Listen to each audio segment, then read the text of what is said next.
Playoffs? We're talking about playoffs? This height be the type of shit that keep me up at night. Never short of a breath when I spit my rhymes. Clever forms I express every fucking time. Bring me back to the light when I ain't feeling right. This life, something special when I'm on my grind. Never short of the stress when I spit the mind. But of course, never rest until I fucking die. For the more I obsess and rock the fucking. Hello and welcome back into Thursday Thriller. We are checking in on some Week 14 NFL action, doing the preview for fantasy football, running through the games. If we get any questions in the comments, we will hit those along the way. Previewing an absolutely disgusting matchup for Thursday to start us off. Some absolutely explosive options available to us. Shots, explosives. Man, whoever said football was supposed to be fun lied. You smiling? Yes. Yes, sir. Yes, sir. Why are you smiling? Because I love football. Football's fun. Fun, sir. Fun, sir. It's fun. Yes. You sure? I think. Now you thinking. First you smile, then you think. You think football is still fun? Yes. Sir. Yes. No. No? Sir. Well, it was fun. Not anymore, though, is it? Is it? No, not by now. No, it's not fun anymore. No. Not even a little. So, I mean, may as well spark up because it's the only way we're going to enjoy this first matchup of 2-10 New England at the 7-5 Pittsburgh Steelers. And that is the most fake 7-5 record I've ever seen in my entire life. So to start off here, I'm definitely avoiding quarterbacks. I do not want anything to do with either quarterback situations, whether it's Bailey Zappi or Mitchell Trubisky. Even in a super flex, I'm out on the quarterbacks. Najee Harris, kind of the big story for this game, popped up with DNP all week. Did not practice, questionable with a knee. Supposedly he is going to play. Just when I think Najee Harris might be back to being my slam dunk pick, he kind of shits the bed last week and then pops up with an injury on a short week. Do you want to see me dunk? Sure. Yeah? Okay. Are you guys ready?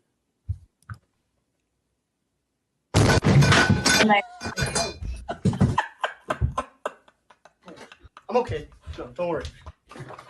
Does that always happen?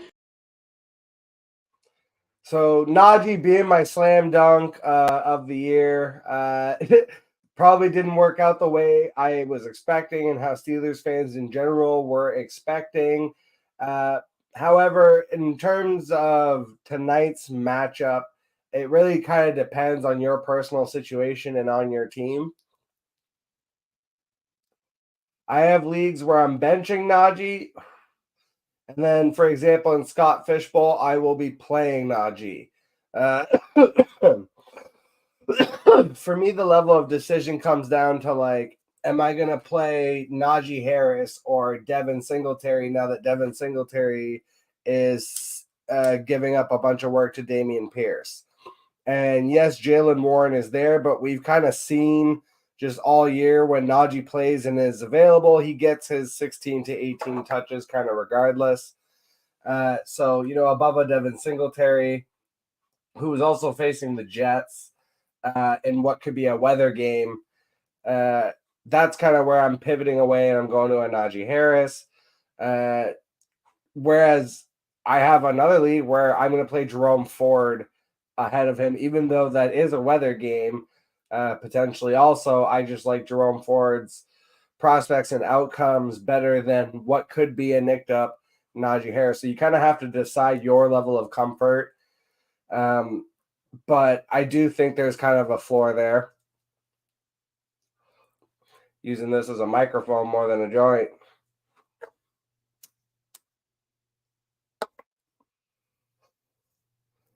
On the Patriot side of the ball, it's bleak. For me, it's Zeke and nothing else. I'm not even trying to fuck around with any of these pass catching options, the quarterback.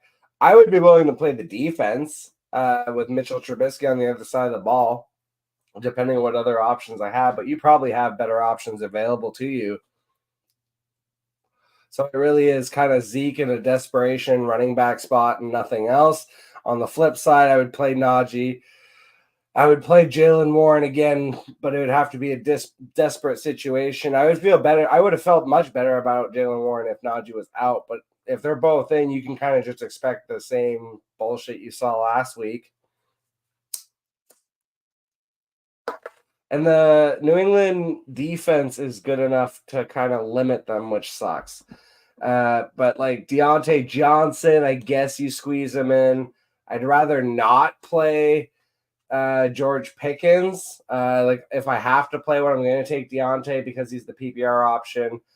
And Freiermuth, just again, lack of other tight end options. You squeeze him into your lineup, maybe.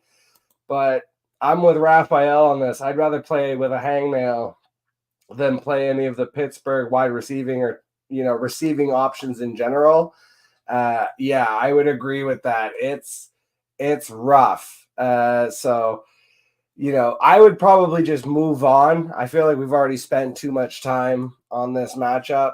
So we can jump into Sunday, the first Sunday matchup. Tampa Bay at Atlanta, divisional matchup, 5-7 Tampa Bay, 6-6 Atlanta.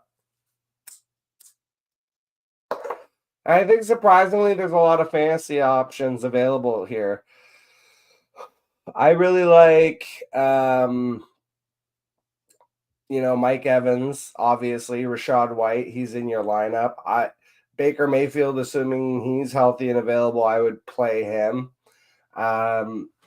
I would avoid kind of the auxiliary options. Chris Godwin, it's been really rough for him. He only had one rushing touchdown. It wasn't even a receiving. It was a rushing touchdown last week. He was not involved in the receiving game whatsoever.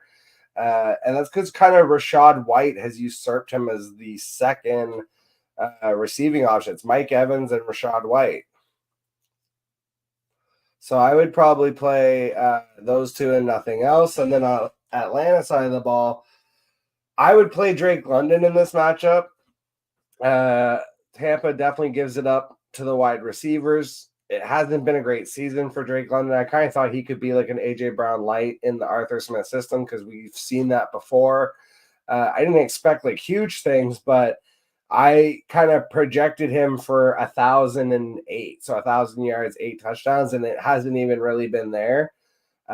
So it's definitely been a disappointing season, but this is a matchup I think you can play Drake London. Obviously, you want to talk about disappointing seasons. Kyle Pitts, the meandering tight end that he is, I think you can play him here, and I would play Bijan. And even if you're in a really desperate, like super flex spot where you're kind of, if you are in any way, shape, or form trying to decide between Mitchell Trubisky or Bailey Zappi, I would play Desmond Ridder above both of them, just to kind of put that into perspective. Moving right along, Los Angeles Rams at Baltimore Ravens. Rams are 6-6. Baltimore is 9-3, a healthy 9-3. They are likely going to win this division, especially now that Joe Burrow's injured, Kenny Pickett's injured. It's brutal. And I kind of skipped over K. Dotton in that last matchup. Raphael's been burned by Tampa tight end before, so I can't blame him. But I mean, ultimately, that's why I said Kyle Pitts on a week like this with Trey McBride, especially, feels like the big one on a bye. I think if you've had Kyle Pitts all year, I mean, what are your other options? But getting back into Baltimore and LA, I actually like Cooper Kupp in this matchup. I've taken a couple Cooper Kupp shares in the weekly best balls because he was so cheap. It feels like people are really off of him, and I understand it's been a very disappointing season because of injuries and because of the performance of the Rams, maybe a little bit the emergence of Puka Nacua. But Puka with the AC joint sprain, the fact that this is such a tough defense, but Cooper Kupp is the type of receiver that I feel like can take advantage of the Baltimore defense. So I would start Cooper Kupp here, but I'm not as enthused about the rest of the options. Like I find it hard to go away from Matt Stafford, if you're comparing to the Desmond Ritters of the world, but I would temper my expectations. Kyron Williams is in your lineup kind of no matter what because of the complete dearth of running backs. And then for the Ravens, it's the usual suspects. I would play Lamar. I would play Gus Bus. I would even play Keaton Mitchell and just kind of hope for the upside there. I think the Zay Flowers is in my lineup too. I even think you can play Odell Beckham if he's healthy and available. The one that's the big question for me is Isaiah Likely, because we've kind of seen, both ends of the spectrum with Likely of very much, he can go and pop off and have a big game. He can also go and do sweet fuck all.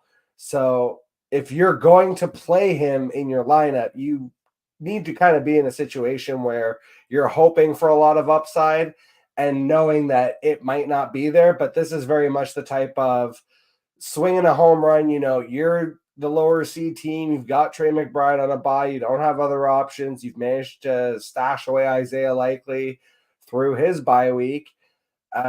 This is the week that I would just kind of roll him out and hope for the best. Especially if you're, again, a lower seed facing a higher seed trying to make it into the playoffs and you need the pure upside. Bryce, I'm back. Got 4 questionables. Yeah, there's lots of questionable players across the board. It sucks. Aaron Jones, Dalton Schultz, Amari Cooper, and Kenneth Walker. All reports of, should I start Deontay by default? Yeah, in that situation, I would. I don't expect Kenneth Walker back. Amari Cooper, even if he is available, potentially that's supposed to be like a really bad weather matchup. So I don't think I'm doing that. And Aaron Jones has been a complete non-factor. That one's been incredibly disappointing. And then Dalton Schultz, I don't know what your tight ends options are. You might need to kind of hold and wait and see that, he's fully available. Again, that too, there's a lot of bad weather matchups. So, the fact that Deontay plays tonight, it kind of sucks. But I think like the PPR option with Mitchell Trubisky is the safer of the options. And I mean, comparatively to like guys that might not even show up for you, I think, yes, you do start Deontay by default. Thielen being an option too. Yeah, Thielen's been a complete non-factor as of late as well. So I think out of all of those, it sucks. It really does. But I think I would roll with Deontay Johnson. And then I think also there's give and take to the Thursday matchup, right? It's kind of like if he does really well, Deontay, then you kind of can maybe take some safer options when you're deciding the rest of your lineup on a Sunday. But if he sucks tonight, then it's like, okay, well, now I know for sure that I've got to go pure upside with my guys on Sunday to have a chance. So there is a little bit of that at play and how much you want that to play into your matchup. If you're like on the cusp of the playoffs too, that would maybe tilt me a little bit, but I think I would sneak Deontay into my lineup ultimately. Make sure just, again, not to put him in a flex or anything. Make sure he's in a pure wide receiver spot. I know people always say that, and I feel like people know that, but just in case, just saying it out loud. To cup or not to cup? Yeah, no, it's tough matchup. Again, everything is screaming not to cup, and I'm like, yeah, but that's exactly the kind of thing of like you try to get cute, and he's a stud, and he did ultimately get the touchdown last week, and Puka's got the AC joint sprain, so maybe he struggles a bit, and they kind of just end up leaning on Cooper Kupp, who his play style of in the slot is the type of thing that would kind of ultimately not hamper, but like it's the kind of thing that beats Baltimore's type of coverage. So I like Cooper Kupp in this game, to be honest. Aaron Jones needs to get out of Green Bay. I mean, Kind of yes and no. I sort of agree with you in the sense of for his personal gain, I guess, but I thought he was going to be the only veteran presence and he was going to eat this year. And really the only thing that's gotten in his way is injuries. And then shout out to Bryce. I'm already locked for playoffs. Opponent has Kenny Pickett starting. Well, yeah, I mean, Kenny Pickett's not even playing tonight. It's going to be Trubisky. So that's an automatic 0 for them. So I would definitely, if they didn't get Kenny Pickett out of the lineup and they're gonna eat a big old 0 today, I would be taking a safe play in Deontay and sliding him into my lineup. Detroit, Chicago. Detroit 9-3, Chicago 4-8. Chicago's at home though. I mean, I'm playing Justin Fields, DJ Moore, Cole Kmet, and nobody else. That's kind of it for me on the Bears side. I'm not messing around with the running backs. There's too many of them with Khalil Herbert, Roshan, and now Deontay Foreman's off injury reports. It's back to the full three-headed monster, except now, kind of at the beginning of the season, there was like the expectation that Khalil Herbert was kind of entrenched as the starter and the other two were backups. Now it's really up in the air of like, who knows what the fuck they're going to do. So I would be out on anyone besides, those three for the Bears. Darnell Mooney, just to throw a name out, has been a non-factor. So for me, it's just, again, Fields, DJ Moore, Kmet, move on. On the Lions side, it's stupid the way they've been using Gibbs and how they've kind of reverted to the early season usage, but you just got to, roll him out there because he can pop off any given week. He almost had a long touchdown last week, and then they just rolled out David Montgomery as they're prone to do to steal his goal line work. Montgomery's in your lineup because he's the new Jamal Williams, just always having great games because he's just getting low yardage, high touchdown. So he's got that high T. And, sun god doth shineth too brightly. You always play Amon Ra. And Jared Goff, it's funny because you used to be able to rely on Jared Goff's home road splits. It's been kind of flipped this year, weirdly, where he's been doing really well on the road, but he's been kind of struggling at home, maybe more expectations in front of the home crowd. This year, more than ever, especially since they're winning and have a good record. So that could actually maybe bite them in the ass come playoff time if they do end up having to play a home game. I actually think they'll end up being on the road, and that could benefit them.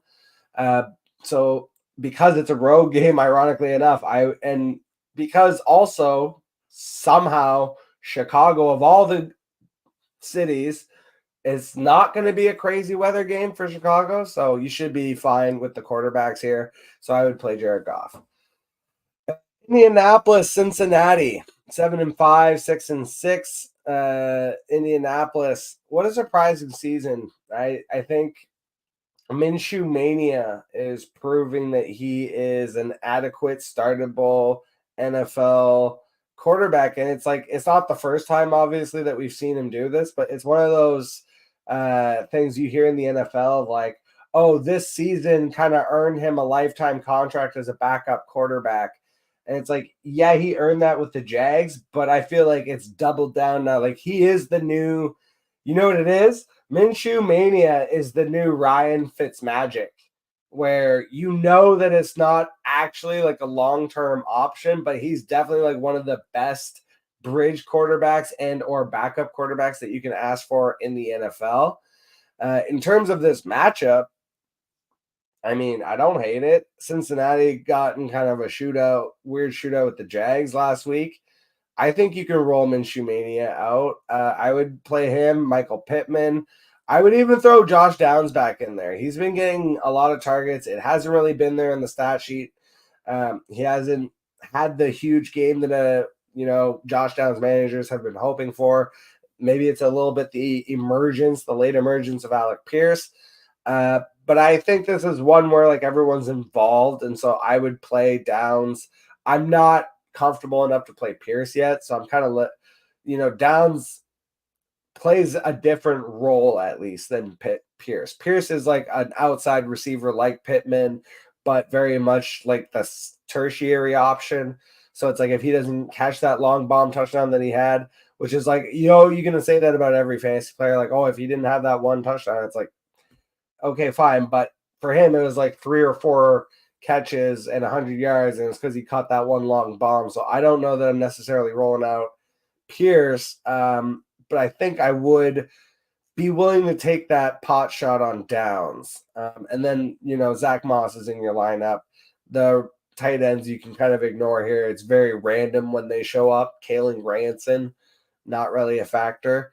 Cincinnati, on the other hand, Jake Browning looks like the second coming of Joe Burrow all of a sudden, which is something I joked about last week, how that could be a possibility. So Jamar Chase is a pure stud. I made the mistake. Someone had asked me last week, Jamar Chase or Calvin Ridley, and I said Calvin Ridley. I was 1,000% wrong.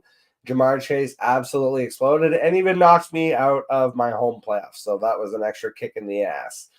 So you play Jamar Chase always, assuming he's in and healthy. Joe Mixon should be in your lineup as well.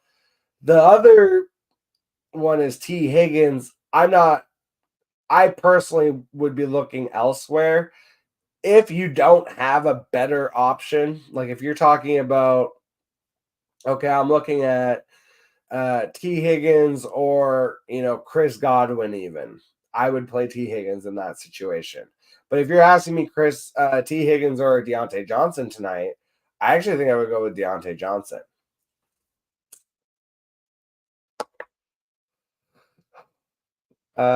And then Browning. I think you can play Browning in a super flex. So Browning, Chase, Higgins if you're really hurting, and then Joe Mixon, obviously. And then even in a really deep shot, in a really deep league, I could see Tanner Hudson cracking a lineup or two. If it's tight end premium and you just don't have another option, like say it's a dynasty league, for example, and you have Trey McBride and you don't have another option, you can maybe find Tanner Hudson and throw him out into your lineup.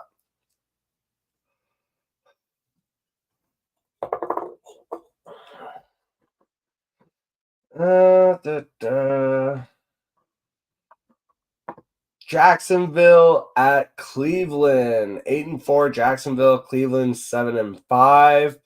And unfortunately, we will not have Trevor Lawrence for this game. The injuries continue.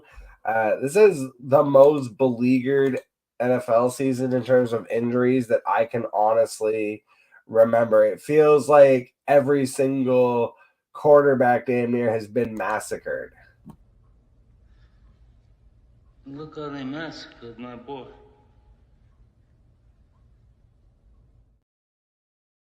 So, yeah, CJ Beathard is going to be playing quarterback for the Jags, and Joe Flacco is going to be playing for the Browns. Joe Flacco actually looked decent last week, and the Jags can be had through the air. It is supposedly going to be a bad weather game, so keep an eye on it. But if the weather's not totally horrible, I would super flex Joe Flacco as a second quarterback. And, I would play Elijah Moore. He got a lot of volume.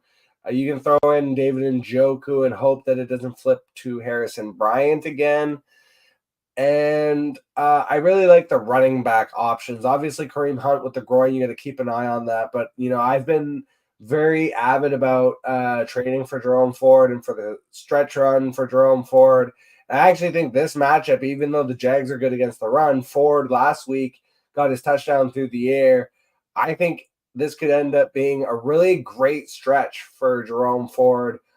And, I think he can be a solid RB2 and potentially even push as like an RB1 the rest of the way with the schedule that they have.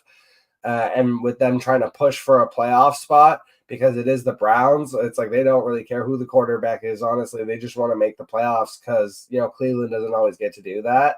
So I really think Cleveland's going to be trying their very best. And I think Jerome Ford gives them the biggest chance to win, honestly. And I think, maybe this is a little bit of wish casting on my part because I have several important shares of him. but I do think this is going to be a good game for him. And then he is set up after this with 3 excellent games in the playoffs. And then with the Jags, it's like, you know what? I would start Calvin Ridley because Christian Kirk is hurt and because I feel like CJ Beathard is going to hyper target. He's going to hyper target 2 people. It feels like it's going to be Calvin Ridley and it's going to be Evan Ingram. So I think you can actually start both of those players again, assuming this is not like a horrible weather game. If this is like 20-mile-an-hour winds, I would bail out for this week and rest of the season. I don't mind Evan Ingram and like I would play Evan Ingram no matter what, just because of like the quarterback we've seen. The substitute quarterbacks often come in and really hyper target tight end in that short to middle range area. So Evan Ingram's kind of in my lineup no matter what. But Calvin Ridley, again, if the weather's not crazy, I think I would put him in because it just feels like, and we've seen with Beathard too in the past in San Francisco, he's willing to just hyper target like his number 1 and his number 2, which back then was a much younger Deebo Samuel and George Kittle, if I'm remembering right. And nowadays it would be Calvin Ridley and Evan Ingram. So I do see that. And then everything else is going to go through ETN. Even though it's a tough matchup, you play ETN. Carolina at New Orleans. Nolans, 1-11 Carolina, 5-7 New Orleans. Honestly, with Carolina, I don't want to play anyone, even Adam Thielen. Now, the one thing I'm going to just check on very quickly. I should have just, checked before. Always great audio and video when you have to, like, go look something up in the middle of the show. On the rare times that I have to do something like this, it's like, it would be nice if I had a co-host who could, like, start talking right now. But hey, it is what it is. I will just kind of voice my thoughts aloud as I look this up.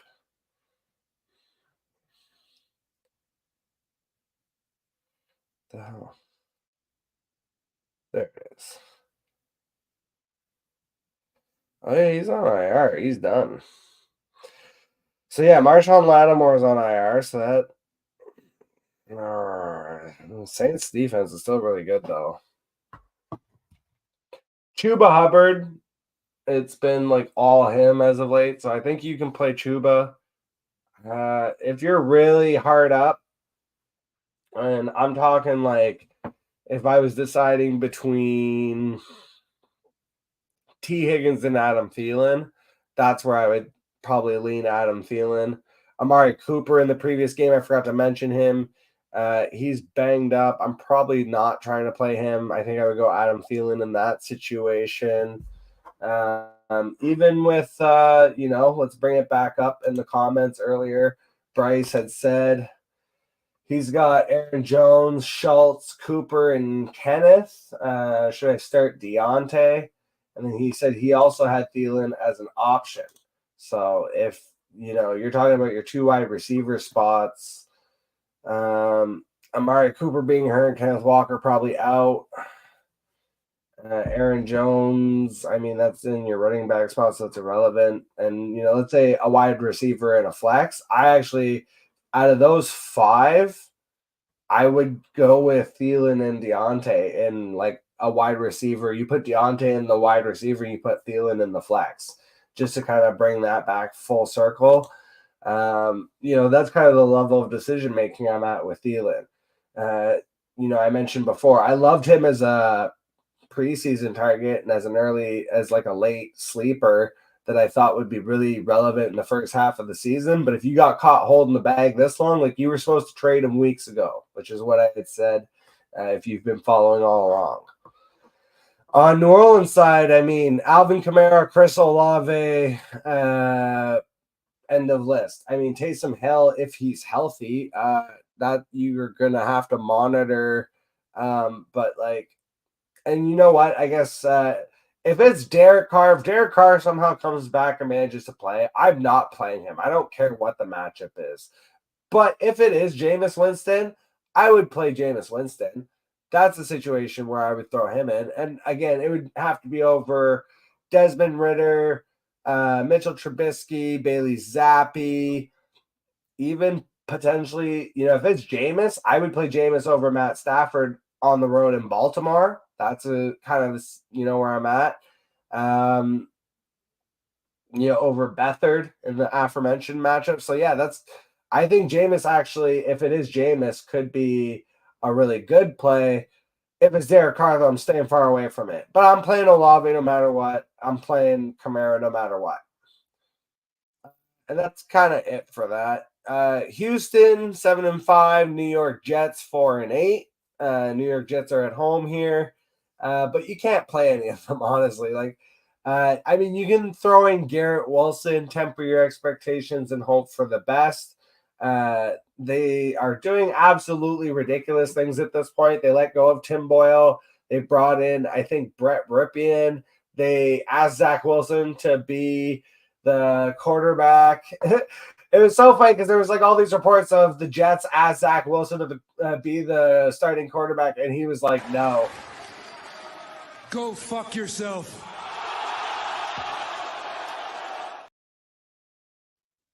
But I guess they were persisting because supposedly Zach Wilson is going to start this game. So I think, you start Garrett Wilson, Breece Hall if you're really forced to, but that's it. And I don't even want to start those two, honestly. If you had really good options, especially Breece is the one that I'm ideally trying to sit because Houston's defense is better than people think, especially the run defense has been better as of late. And also on top of everything else, this could be a weather matchup. So just keep an eye on that as well. On the Houston side, the Jets' pass defense is tough. The weather could be bad. Everything says don't play Stroud. You still play Stroud. If your options are Stroud or, again, that litany of bad quarterbacks I was reeling off, then you play him. You play him above Zach Wilson, obviously, in the same game, jokingly. But, you play him above. If it was Derek Carr playing for the Saints, I would play him above that. You play him above Bryce Young, Beathard. Again, going all the way back to Ritter, Trubisky, Zappi. That whole line of blah quarterbacks, I would play Stroud in a bad matchup in bad weather on the road above all those guys. And then Nico Collins making me regret that I traded him in Dynasty. He is a smash. I don't even give a shit about the matchup. He's going to be hyper targeted in this one, so I'm playing him regardless. He could end up seeing 15 targets and be 6 for 50 and a touch, and it's still going to be a decent fantasy day. So he's in the lineup. The running backs are interesting. I think Dameon Pierce is in. I think Devin Singletary is also in. If this turns into a weather game, I would play both running backs. I'm kind of keeping my eye on it.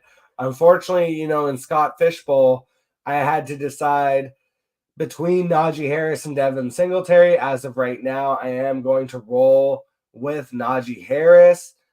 If it turns into a bad weather game, though, I'm probably going to get Devin Singletary into my flex above one of my tight ends because I was thinking about flexing Chigo Okonkwo, who is irrelevant in 99% of leagues, but is averaging between 10 and 20 fantasy points a game right now in Scott Fishbowl. So I was thinking about putting him in my flex. But if it turns into the weather game, I'm going to put Singletary in the flex instead because I think both running backs will have value here. So just kind of keep an eye on that. And obviously that would take away more value from Stroud and Nico, but they're still in my lineup kind of regardless at this point because there just aren't a lot of better options. And that's it for the early Sunday games. We get into the afternoon games. Minnesota 6-6, Las Vegas 5-7. Justin Jefferson is making his triumphant return. He's definitely going to be right back into my lineup. They kind of held him out even extra time, so I think he's fully healed basically. And then I would play Addison, Hawkinson. I don't want to play Osborne. That's a little too deep for me, but I think you can play Josh Dobbs comfortably in this matchup as well. Josh Dobbs, just to kind of put the same line on it, I would play him above Stroud. So, where if Stroud ends up and it's like a kind of, especially if it's a weather game, I would play Josh Dobbs in that situation above CJ Stroud. So kind of fire up all your Vikings. The running backs is where it gets gross. It's being kind of split between Madison and Ty Chandler. You can kind of take your pick of which you want, but I would prefer neither, honestly. And then on the Vegas side, it's really easy. It's Devontae Adams, is Jacoby Myers, it's Josh Jacobs, and that's it. Like, even though Aiden O'Connell has those weapons available to him, you're not really trying to play Aiden O'Connell in any kind of way, shape, or form. So, yeah, that's kind of it for this matchup. We can move right along to one of the best matchups of the week. Seattle 6-6 on the road in San Francisco, who are 9-3.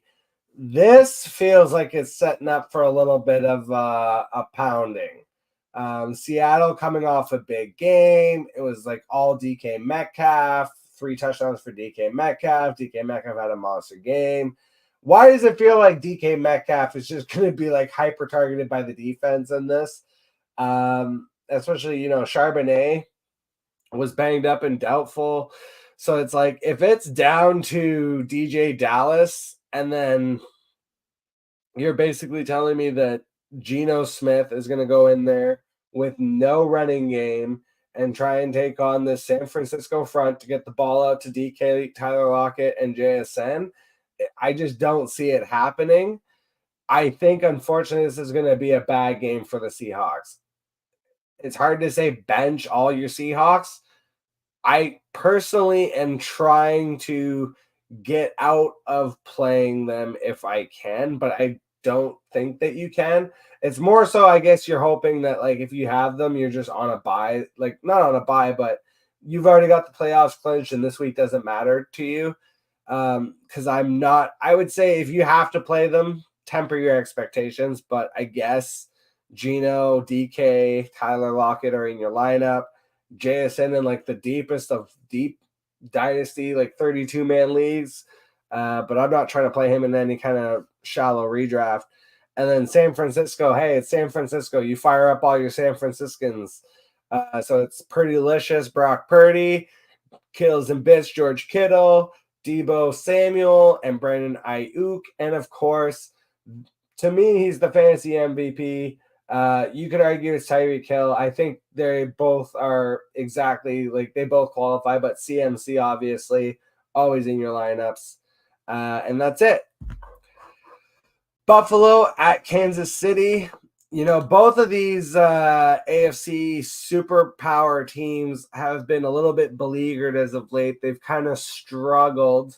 I think this could end up being a little bit of a sneaky shootout as they're both trying to get their seasons back on track. Now, Kansas City, obviously at 8-4, they're feeling a lot better about themselves than Buffalo at 6-6.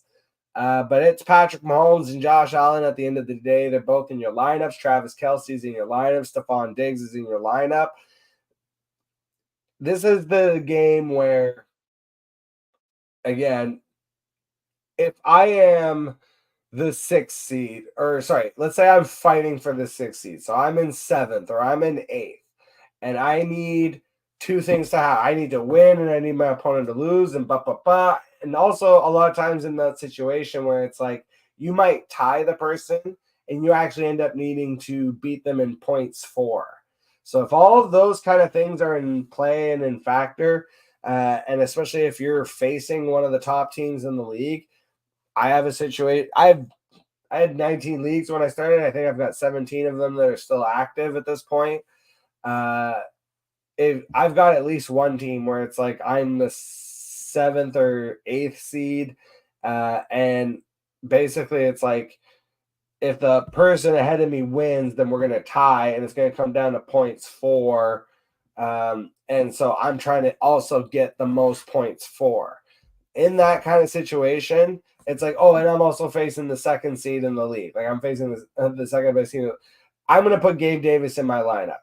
if I'm just looking for the safe bet, if it's the flip side and I'm the other team that's like the heavyweight and I've already got everything clinched and I'm just like, I just want a nice, safe, easy lineup this week. Make sure I get points across the board, give this guy a good competition, make him fight for his playoff spot. I probably am not going to try and take the 0 from Gabe Davis in that situation. Maybe you got nothing to lose, and so you do throw him in your lineup. Actually, you could use the opposite reasoning there because you really just want to fuck that person over. But it's, again, if I'm looking for just the safest play, obviously Gabe Davis is never the safest play. But if I'm just like fighting for that playoff spot, it's like you never give up, you never surrender. This is the kind of week where you throw Gabe Davis into your lineup. Never give up, never surrender. I also just wanted to mention too, Rashee Rice. I kind of skipped over him, but he's having definitely a little bit of a breakout. And I've mentioned before, he's taken over the Juju Smith-Schuster role that was previously in this offense. So you play him, and you play Isaiah Pacheco.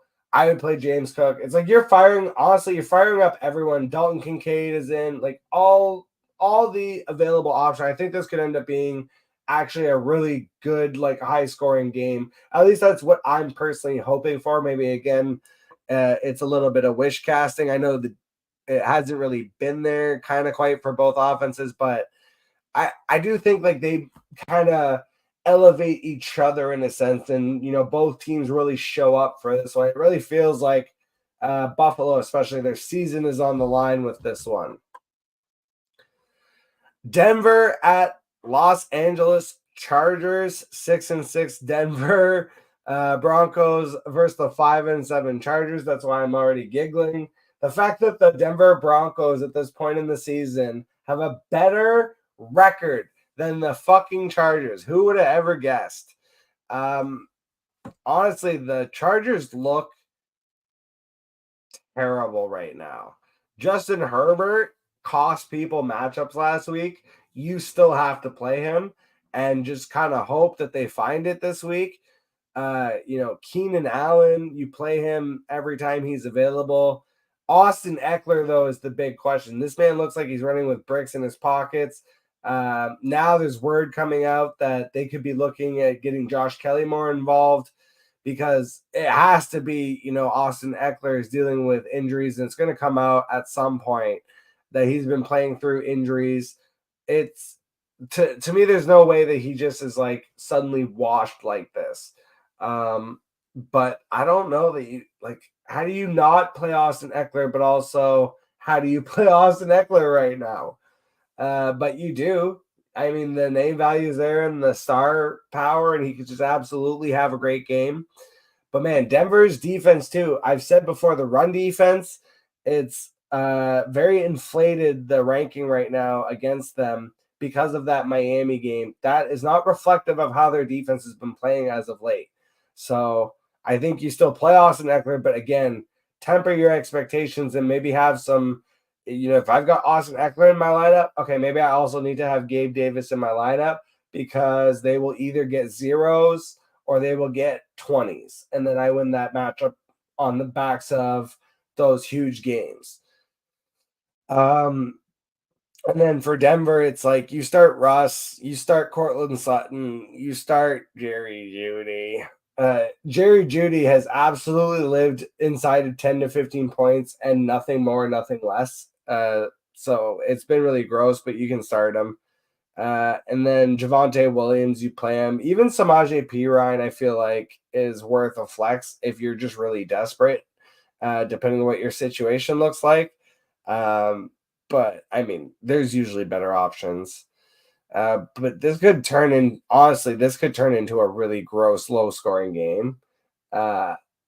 If you can avoid it, like if you absolutely need this week to get into the playoffs, this actually might be a game I'm trying to get away from.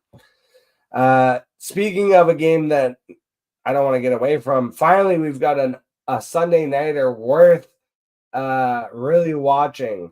The Philadelphia Eagles and the Dallas Cowboys. Philly is 10-2. Dallas is 9-3. Dallas is at home. This is a fight for the divisional crown, it feels like. Fight for first place. This is going to be a hell of a game. You fire up everybody, except the defenses, obviously, but you fire up Jalen Hurts, A.J. Brown, Devonta Smith, and even DeAndre Swift coming off a bad game. All of them are in, assuming health. And then Dallas, it's Dax, CD. You can even play Brandon Cooks and Tony Pollard and Jake Ferguson. All of them in the lineup. And then just, enjoy the show and hope for a high scoring game, because I'm, if the over under was 50, I would definitely be hitting the over. I think this could end up being a 60-point game pretty easily. I could definitely see like 34-31 outcome kind of thing. So definitely very excited about this game, and I'm trying to get all my fantasy players involved are going to be in my lineup.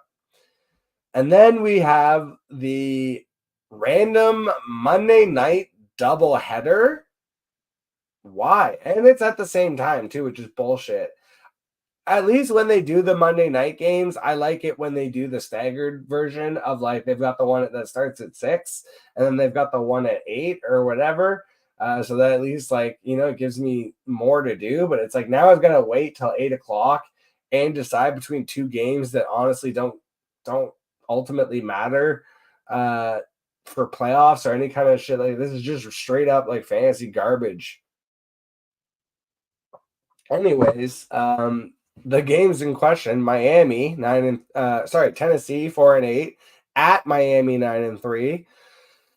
Derrick Henry, despite reports to the contrary, he's like not in concussion protocol and he should be available to play this game from what I was reading. So he's in your lineup, and that means Tyjae Spears is not. But with the Titans, I mean, it's DeAndre Hopkins, it's Derrick Henry, and it's nobody else. And on the road, you should always be tempering your expectations. And the Miami Dolphins defense has been pretty good. I actually would prefer if Derrick Henry would have just sat this game out and rested and then been ready for like the playoff stretch. But, it's just because selfishly on the teams that I have him, I'm clinched and I'm already in the playoffs.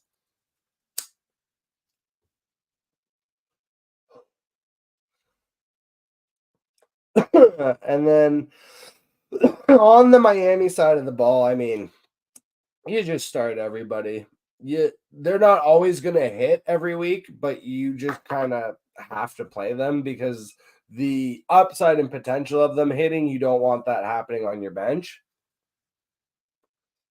So Tua, Tyreek, Jalen Waddle, Raheem Mostert, Devon A-Chain, all of them are in your lineup.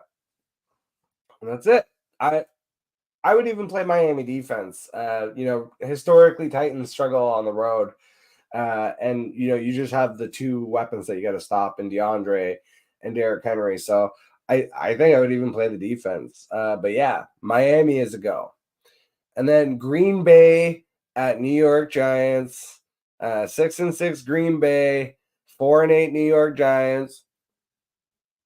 And it is confirmed. My guy, Tommy DeVito. Hey, I'm on waivers over here. Tommy DeVito will be starting this game, which means you can start the Green Bay Packers defense. Even if DeVito manages to get a couple touchdowns, he's also going to give up a fuck ton of sacks. So you can play the defense of Green Bay. You can play Jordan Love, even though Christian Watson likely will miss. We've seen before Jordan Love can still get it done. But I would honestly not. It's tough because it's like somebody's going to hit. I don't necessarily know that I'm trying to predict who it's going to be. I feel like the matchup is there. So it's like you can take your shot on Romeo Doubs. You can take your shot on Jaden Reed. Hell, you can even take your shot on Dontavian Wicks. I feel like any or none of those could hit. From the tight end position, I like Tucker Kraft. I like him as a stash. I don't know if I'm brave enough to play him unless you're really talking about some like gross ass bottom barrel options. Again, if you're talking about like Tyler Conklin, you're talking about Tanner Hudson, you're talking about Kylan Granson, you're talking about Adam Troutman. That's got to be the level of tight end that I'd be like, okay, fine. I will start Tucker Kraft over every person that I just said. Yes, those are all real people. Daniel Bellinger, Also, to throw that out there, like even Chico Okonkwo, I would start him over all of those people. However, it's not like I'm expecting him to have like a monster game or anything.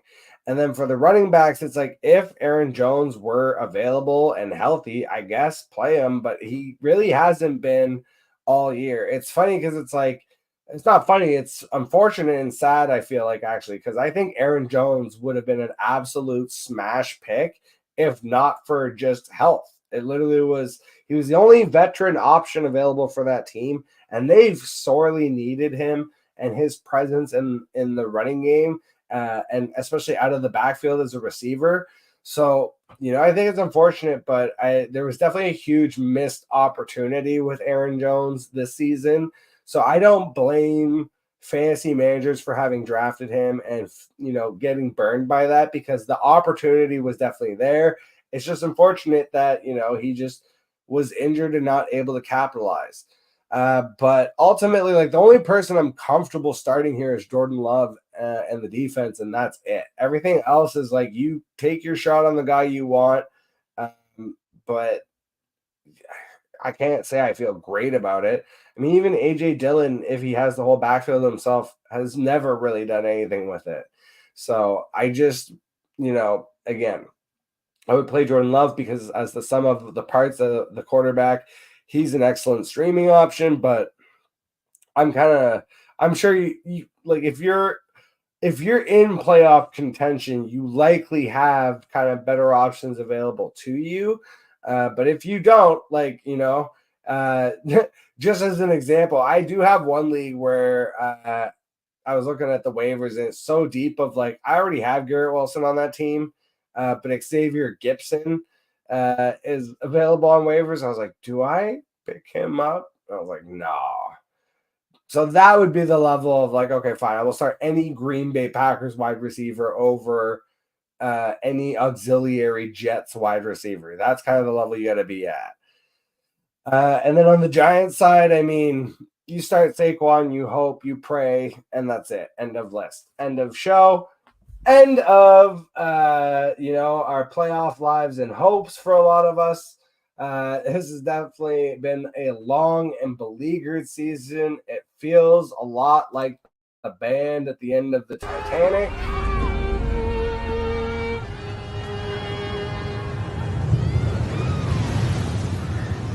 Gentlemen, it has been a privilege playing with you tonight. And it's been a privilege having you guys enjoy the show. Thank you so much for jumping on the live stream. This was the first of hopefully many to come. We'll be doing this through the end of the regular season, much to my chagrin, even including week 18. So I will be doing the lives every Monday and Thursday, 7 p.m. Eastern. Come and join the live streams for Monday Mayhem and Thursday Thriller. The Sunday live streams will remain early morning, 8:30 a.m. Sunday Eastern Standard Time. And of course, every Wednesday, there is a new Wildcard Wednesday where I get to interview another content creator in the space. So make sure that you go check those out. They are available on YouTube and on Spotify in podcast form. Thank you again for joining and making it through to the end of this show. As always, I will catch you guys on the flip side. He's running down the middle by the 50. He's at the 30. He's bare-chested and banging his chest. Now he runs the opposite way. He runs at the 50. He runs at the 40. The guy is drunk, but there he goes. The 20. They're chasing him. They're not going to get him. Waving his arms, bare-chested. Somebody stop that man. Here comes